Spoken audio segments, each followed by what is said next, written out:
Hello everyone, আসসালামু আলাইকুম। কেমন আছেন সবাই? আশা করি সকলেই ভালো আছেন। মাছ এবং অ্যাকুরিয়াম সম্বন্ধে নতুন একটি ভিডিও নিয়ে হাজির হলাম আমি মির্জা গালি।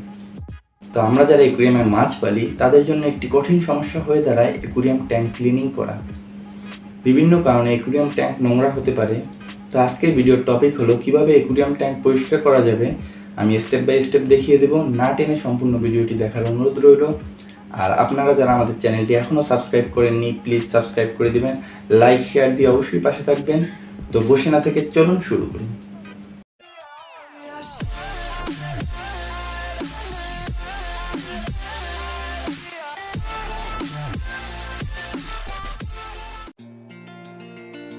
প্রিয় দর্শক, আপনারা দেখতে পাচ্ছেন অ্যাকুরিয়ামের পানি ময়লা হয়ে গেছে এবং কাচের গায়ে শ্যাওলা লেগে আছে। এই অ্যাকুরিয়াম ট্যাঙ্কটি সম্পূর্ণ পরিষ্কার করতে আমার যা যা দরকার হয়েছিল, পাইপ, বালতি, প্লাস্টিক জুড়ি, ন্যাকড়া কাপড়, আর একটা মোস্ট ইম্পর্টেন্ট বিষয় সেটি হলো ধৈর্য। শুরুতে অ্যাকুরিয়ামের পুরনো কিছুটা পানি বালতিতে নিয়ে মাছগুলো সরিয়ে নিচ্ছি। সাথে একটু খেয়াল রাখবেন মাছগুলো আঘাত না পায়। আমাদের সবার একটি কমন প্রশ্ন হলো কতদিন পর পর অ্যাকুরিয়ামের পানি ও ট্যাঙ্ক পরিষ্কার করা উচিত। আমার মতে এটি নির্ভর করে একটি অ্যাকুরিয়ামের সাইজ, মাছ ও পরিচালন ব্যবস্থার উপর। এর কোনো ধরাবাঁধা নিয়ম নেই। মাছের বর্জ্য পানিতে অ্যামোনিয়া বৃদ্ধি করে। অ্যাকুরিয়ামের পানি ঘোলা ও গন্ধ হয়ে গেলে তা মাছের জন্য ক্ষতিকর, তাই অ্যাকুরিয়াম পরিষ্কার রাখা উচিত। পানি ময়লা হয়ে গেলে অ্যাকুরিয়ামের 3 ভাগের 2 ভাগ রেখে 1 ভাগ পানি চেঞ্জ করে দিবেন। অন্তত 2 মাসে একবার অ্যাকুরিয়াম পরিষ্কার করার চেষ্টা করবেন। এখন আমি পাইপের এক প্রান্ত কলের সাথে লাগিয়ে কলটি ছেড়ে দিলাম এবং অপর প্রান্ত অ্যাকুরিয়ামে রাখলাম। পাইপের মধ্যে পানি চলে আসলে কল থেকে পাইপটি খুলে দিলে পাইপ থেকে অ্যাকুরিয়ামের পানি নেমে আসতে শুরু করবে। আমরা জানি পানি বা যে কোনো তরল পদার্থ নিম্নমুখী হয়ে থাকে। আপনারা চাইলে সাকশন পাইপ ব্যবহার করতে পারেন। সাকশন পাইপ দিয়ে খুব সহজেই অ্যাকুরিয়ামের ময়লা পরিষ্কার করা যায়। যে কোনো অ্যাকুরিয়াম শপেই এটি পেয়ে যাবেন।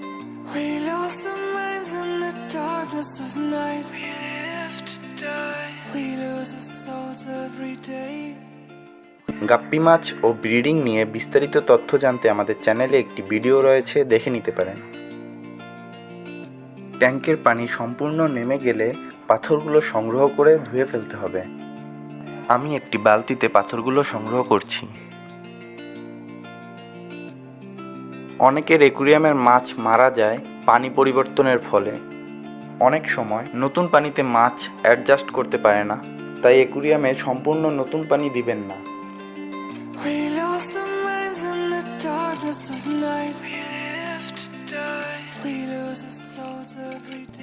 পাথরগুলো সরিয়ে নেবার পর অ্যাকুরিয়ামের নিচে জমে থাকা ময়লা এবং কাচের গায়ে শ্যাওলা দেখা যাচ্ছে।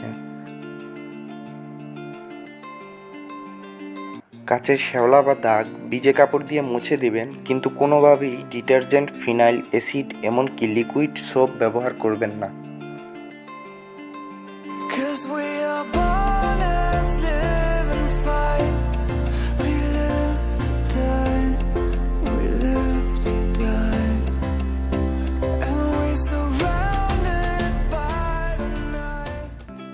পাথরগুলো ভালোভাবে ধুয়ে ফেলবেন।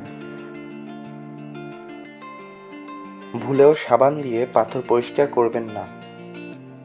পানিতে লবণ মিশিয়ে ভালোভাবে ঘষে পাথরগুলো পরিষ্কার করে নেবেন।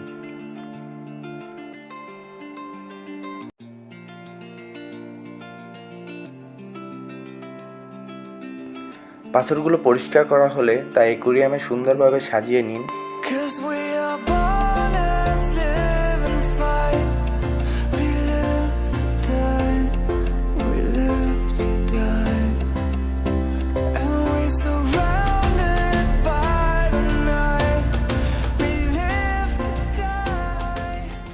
অ্যাকুরিয়ামের পানি কেন নোংরা হয় আমাদের পরবর্তী ভিডিওতে সেই নিয়ে আলোচনা করব। ফিল্টারটি পরিষ্কার করে অ্যাকুরিয়ামে সেট করে দিবেন। ফিল্টার ঠিকভাবে কাজ করলে অ্যাকুরিয়াম অনেকদিন পর পর পরিষ্কার করলেও সমস্যা হয় না।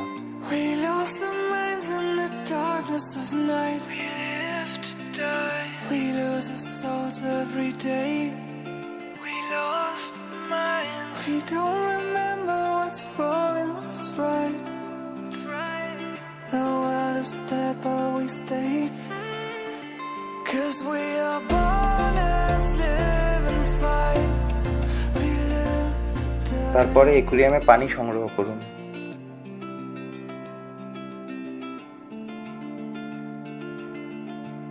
অ্যাকুয়ারিয়ামে নতুন পানি সংগ্রহ করার সময় বালতিতে রাখা পুরনো পানি মিশিয়ে দিবেন। কিছু মাছের অ্যাডজাস্ট করতে সমস্যা হয়, মাছ মারা যেতে পারে, এই দিকে সতর্ক থাকবেন। অ্যাকুয়ারিয়ামে পর্যাপ্ত পানি সংগ্রহ করে মাছগুলোকে অ্যাকুয়ারিয়ামে ছেড়ে দিন।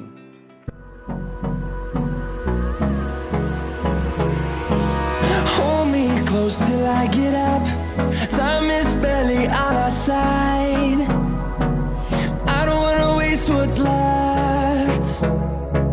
The storms we chase are leading us, and love is all we'll ever try. So guys, দেখতেই পেলেন যে অ্যাকুয়ারিয়ামের ট্যাঙ্ক কীভাবে পরিষ্কার করলাম।